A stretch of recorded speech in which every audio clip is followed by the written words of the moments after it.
Drama, bin drama, Arab drama, Sheikh drama, Arab drama, Asi drama, zote pamoja.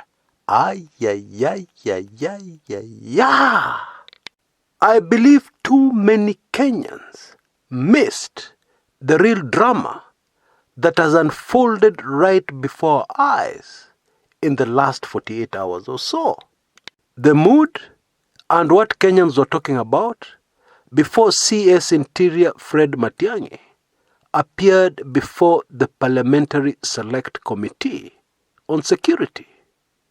And then the mood and what Kenyans were talking about immediately after Matiangi had completed his submission to the legislators.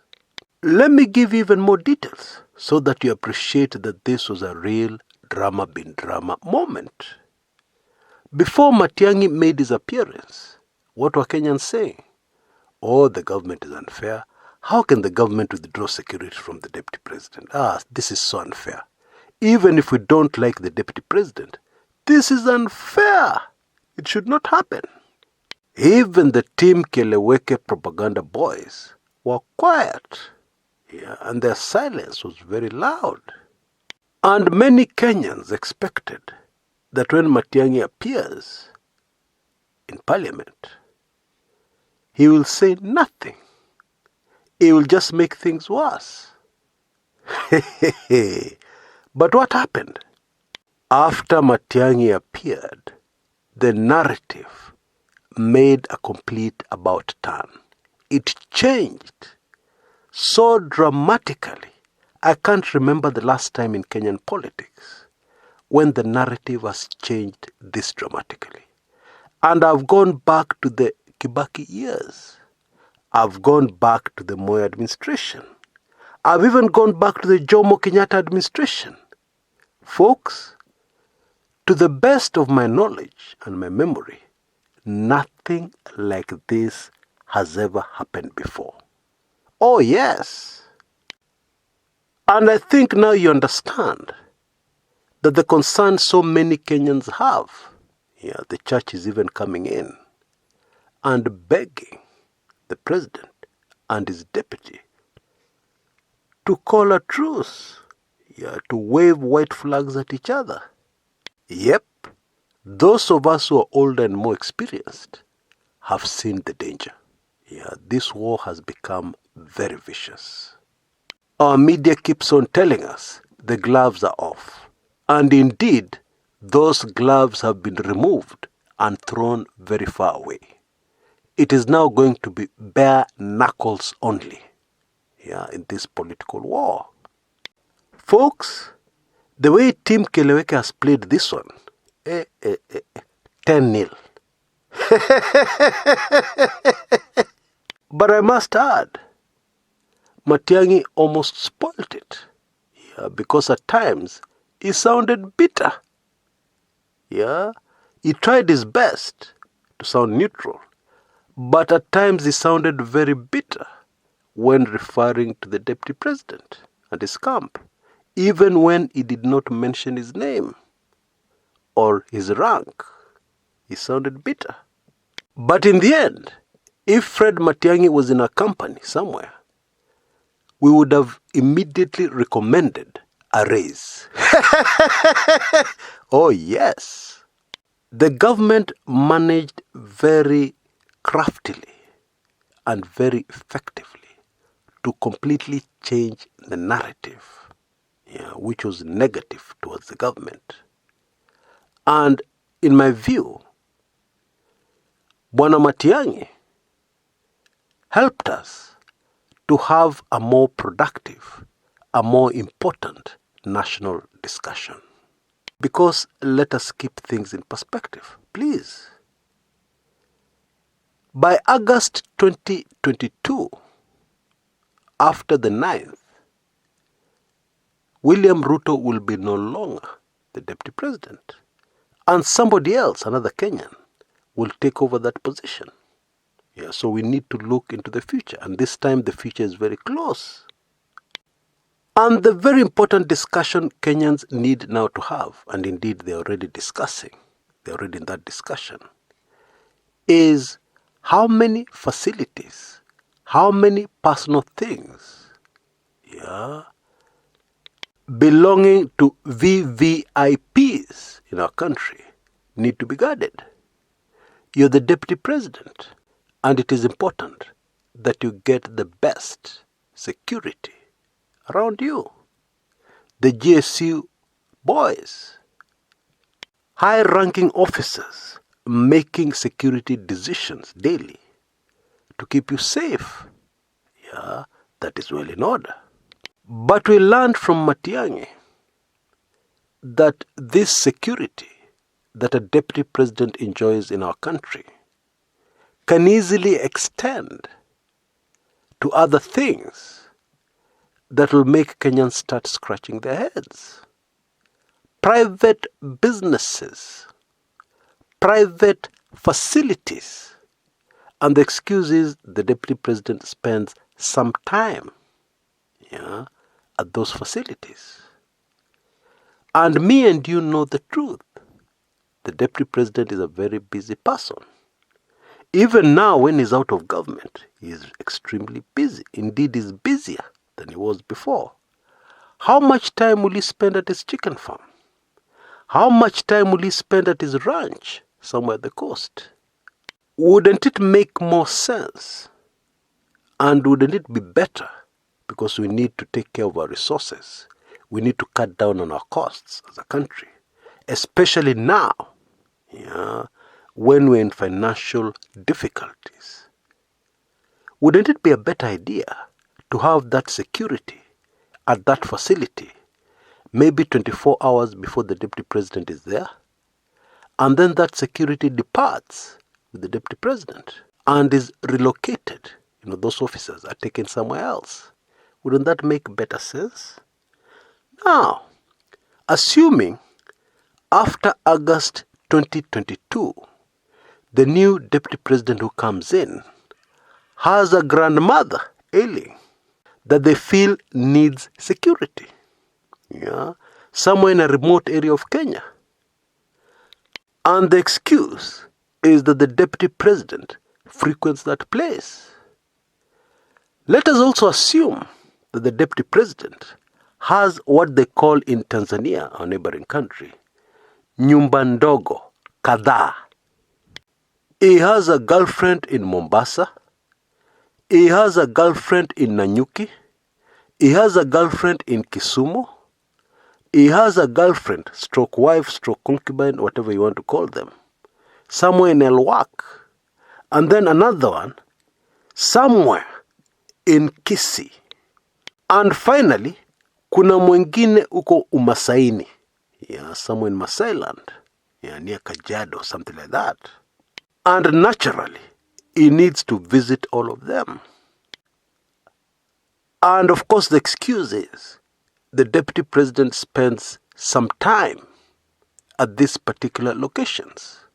So, crack GSU guards in Elwak, at the coast, Masailand, Kisii, Mombasa.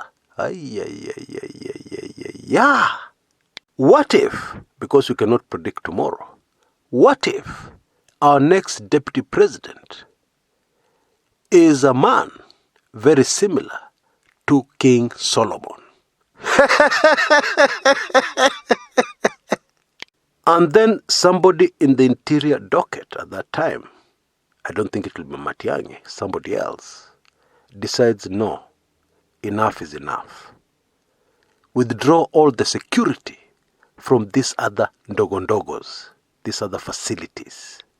And then a screaming headline appears in the press. Security withdrawn from 40 facilities of the deputy president. Of course, they won't give you details, what people are being guarded in those facilities. Imagine that. I am laughing, but it could happen. It could easily happen. We Kenyan men, most of us, tuko na tabia mbaya. That is the truth. And I was reminding people on our Telegram forum the other day, that the big mistake many of us privileged Kenyans make, is we read a lot about American politics, about British politics. We know what is happening. And then when we come back to our politics here in Kenya, we start assuming things. We start assuming that Kenya is the US or the UK. You see, in the US, there are many times in the past where somebody's very promising run for the presidency has been ended by a woman. It is discovered, or it is simply suspected, that a presidential candidate has other women or had other women even 20 years earlier other than his wife. End of the road for his political bid. Mambo yake kwisha. That is America. But in Kenya, people discover that you have 40 other homes around the country. Our voters will love you. They will start saying, hey, huyu jamaa jogoo kabisa. Dume, dume. And they'll vote for you like there's no tomorrow. Indeed, a small research I did years ago proved beyond any reasonable doubt that the Kenyan voter typically loves a womanizer. Believe it or not, even the women will love him. He just needs to be handsome, tall, or even if he's not tall, like a certain womanizer governor I know, he needs to have swag. And you'll hear the women voters gossip about him, how he loves women. And they will look like they're annoyed. That guy, he just likes women. Very bad guy. But come voting day, they'll go to the polls and with a loving smile, they'll cast a vote for that very candidate. In fact, my little research, which would be a good thing if somebody else took it up and did the same research, proved that candidates, political candidates, who are not womanizers in Kenya are at a disadvantage. Oh yes, I kid you not. I mean, this is not difficult to prove. We have too many mafisis in parliament. I'm sure I don't need to remind you about the scuffle in parliament a few years ago, where a politician known as Millie Adhiambo told us that some honorable legislators were misbehaving, or at least trying to misbehave, close to her. I'm sure you remember that. And I can go on and on and on. Now, the very sad thing about this issue is that even people who should know better, like handlers to a politician, believe that Kenya is America. Let me give you a quick example. You remember the Mukisa Kitui video? By the way, that is a politician to watch as we approach 2022. And somebody seems to agree with this view. And they decided to stop Mukisa Kitui style ya America. But if you have the time, go to the ground in Kenya, and find out whether there's been any inkling of a backlash against Mukisa Kitui. I assure you, it'll never happen. Indeed, if somebody told me that that video was actually crafted by people who want Mukisa Kitui to burst into national limelight in preparation for the big things being planned for him, I would quickly believe you. That video, which would have ended a political career in America, in Kenya, in my view, believe it or not, it has enhanced Mukisa Kitui. I appreciate that that is a terrible thing to say, but it is the truth. Huyo jamani mkubwa. Amebeba. So I guess if propaganda peddlers and political consultants think that Kenya is the US, Who are you as an ordinary Kenyan not to think the same? Yeah, but you're wrong. You're all wrong. Bottom line, what I'm trying to say, the chances of getting this kind of people elected to powerful positions where they have many private facilities that need to be guarded by the elite GSU are extremely high, very high. So this issue Matiangi brought up in Parliament is very real, and I'm sure we're going to face it in future. Let us be fair to the Deputy President. Chances are high that we'll get somebody else because the Deputy President is not in that league. Yeah? As much as you may hate him, as much as you may want to say bad things about him because you're a Raila supporter, the truth is the Deputy President is not in that league. The guy is smart. But what I'm saying is that tomorrow we could get somebody as Deputy President who is a total mess, yeah, as far as nyumba ndogos are concerned. So what will happen to the country? I want to draw your attention to something else, which proves that this war, this political war between Team Keleweke and Team Tangatanga has moved to another much higher level. You see, the information that Fred Matiangi made public was extremely sensitive security information. Now, let us get this very clear, because I don't want to be misunderstood. Because of my background, how I grew up, there are a lot of things I understand that may not be public knowledge. Yeah, kwa sababu nilipanguzwa makamasi na maaskari when I was a kid growing up. I could see that Bwana Matiangi was being very careful. Yeah, he was giving information to the select committee, a lot of information. Yeah, but he was careful to leave out critical information. But what I'm trying to say is that you put Matiangi, you Kenyans, into a corner where it touched on sensitive security information, like the numbers, yeah, involved in guarding the Deputy President. He didn't give all of them, but he gave some of them. In my view, that is approaching dangerous ground. He didn't get to the dangerous ground. Yeah, those who understand will know he was very careful, but he approached it.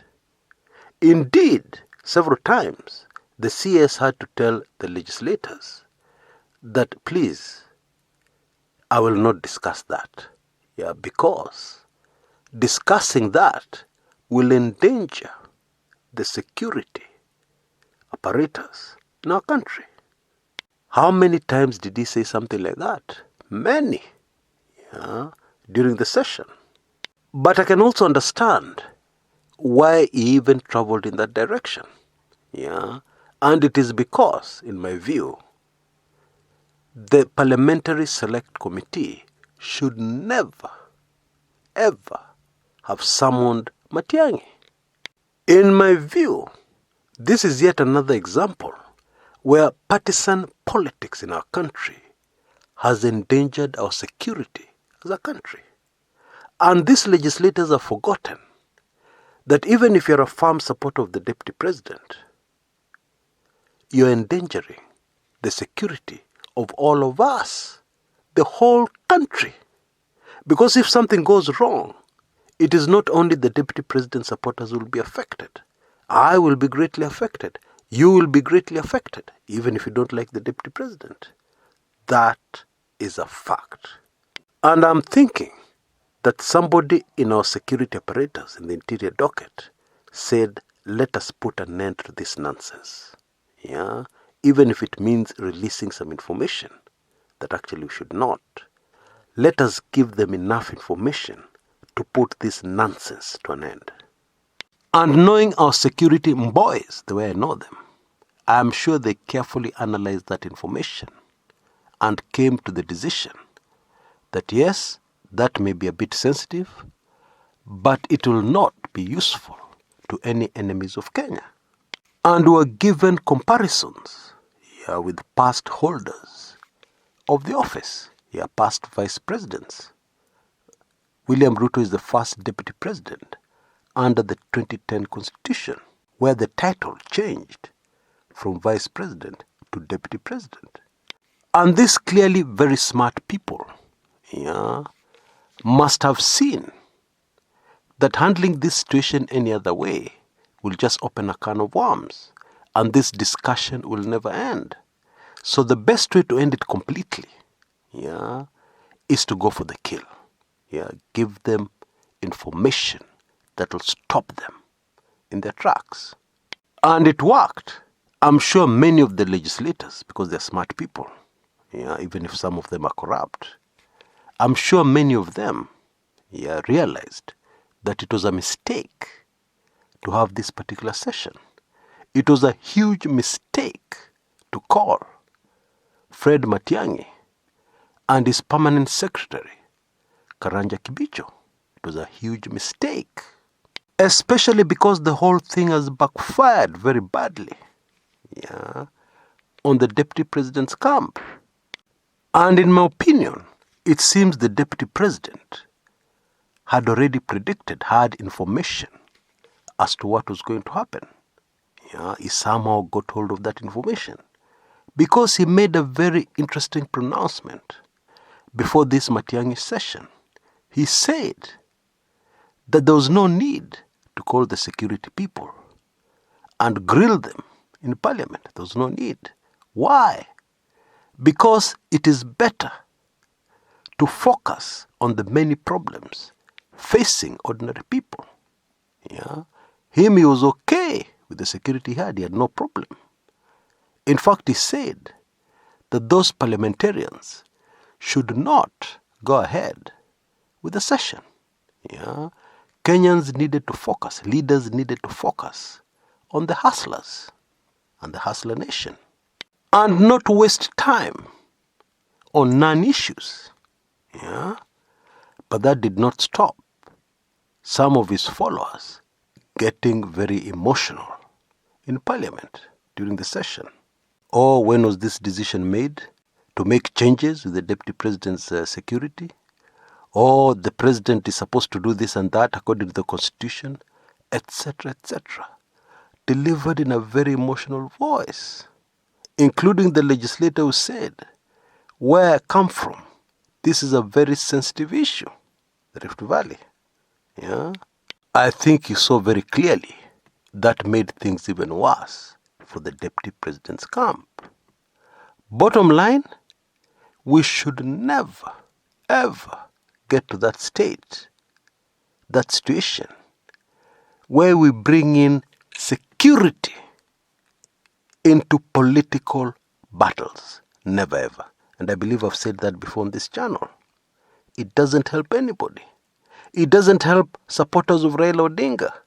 It doesn't help supporters of William Ruto. It doesn't help the country, period. In fact, it puts the country into danger.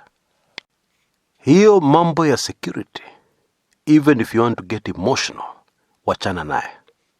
Wachana naye kabisa. But all in all, the way Team Keleweke played it, they made the whole issue backfire very badly. The approach they took. It was an opportunity to reveal to Kenyans a bit more about the deputy president, and to reveal things about the deputy president that are not flattering to anybody who's planning to vote for him. In my view, that single session lost more votes for the deputy president, more than anything else that has ever happened since he first announced his bid to Kenyans. Nothing else has lost him as many votes as that Matiangi session, especially the part about the deputy president's private manenos, private facilities, being guarded by the government, and the comparison with past holders of his office. Now, the CS did mention something very important, information that is available to our weekly intelligence briefings and Club 99 crowd, yeah, but which I'll reveal to here right now. This is not the first time that there have been major changes in the Deputy President's security. In early 2017, as we were headed to the August 2017 elections, yeah, around February, March, quite a number of people in the Deputy President's guard, yeah, were withdrawn. I don't have the numbers, but I know for a fact, based on my information, that quite a number were withdrawn. The Deputy President said nothing. I guess this was because, yeah, both the President and the Deputy knew that it was prudent, heading towards the general election, that they don't make some certain things public, like their misunderstanding. But now that the Deputy President is out of government, yeah, his handlers felt that this was something that they could gain a lot of political mileage and capital from. I'm suspecting that this was one of the things that greatly angered those running the country's security, Matiangi's boys. And I believe this contributed, yeah, to them unleashing what they unleashed. They may have said something like, you want to bring in something as sensitive as security into this politics? Really? We'll show you. And they did. This was a major victory, a bigger victory for the Keleweke team than anything they have seen in recent times, yeah, against Team Tanga. 10-0 or more. But of course, fanatical supporters of the Deputy President will not look at it like this. Yeah, I'm sure even now they're looking for a way to counter what Matiangi did to them. But I don't see how they can do that. More so with these wash manenos coming to the limelight, and so many firm supporters of the Deputy President being mentioned. Yeah, of course, these are only allegations. But in politics, we deal with perception. Some of these individuals mentioned have already denied any link to these wash manenos. But as any experienced political handler will tell you, denying just makes it worse.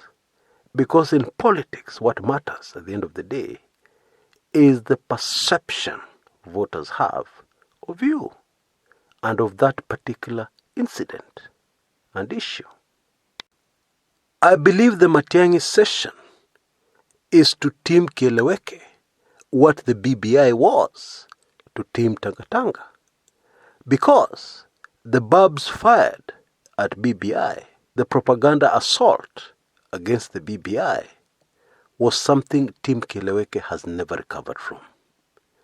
I also believe that the Matiangi issue is something Team Tanga will find very difficult to recover from. Changing the narrative will be very difficult. I've tried to rack my brains to think of what possible route Team Tanga can take. And the more I think about it, the more I feel cornered putting myself in the situation of the Deputy President. That is the truth. It is something very difficult to come back from. But all this leaves a very nagging question. A simple but nagging question. Why were these changes to the Deputy President's security made at this point in time? Why? And why were they made anyway? Well, subscribers to my weekly intelligence briefings already know the answer to that question. Yeah, it's in my WIB number 64. And you should be able to see on your screens right now, yeah, the things you may have missed in my weekly intelligence briefings, especially if you're not yet a subscriber. And I'm suggesting, yeah, that you take full advantage of our latest special offer. It's not as good as the previous one, yeah, but it is still quite good, yeah. You can see details on your screen right now. All you need to do is send a blank email to the email address you see, and you'll get an automated email response instantly, giving you full payments and details on how you can cross over and get this highly sensitive information from my weekly intelligence briefings. Immediately you become a subscriber, you'll get all past editions of the weekly intelligence briefings, which I guarantee you will keep you at home, as we approach the weekend. You'll have your whole weekend taken care of, because you'll have 65 weekly intelligence briefings packed with highly sensitive information not known to the public, that will help you understand Kenyan politics and our situation currently much better. Now, if you've enjoyed my video, please remember to give me a like. It's of great help to me. And if you're not a subscriber, kindly subscribe. Until next time, this is Chris Kumekucha.